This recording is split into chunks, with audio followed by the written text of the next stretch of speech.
I recently needed a right angle USB-C pigtail adapter and found this one from Itramax. I actually only bought this to make a power plug fit nicer in one of my installations, but once I saw it was rated at full 10 gigabit speed, I was intrigued.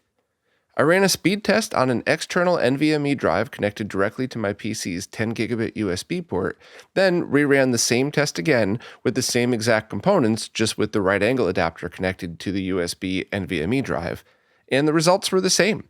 One thing to note that Itramax made clear on both the pigtail tag and the included card is if you connect a device through this and it's not working properly or at full speed, just flip the input connector and try again.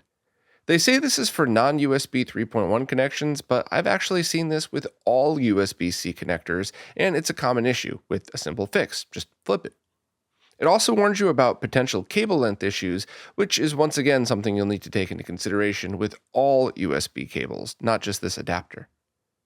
Now back to why I bought it. I wanted a right angle USB-C power cable for a cleaner connection to my Raspberry Pis.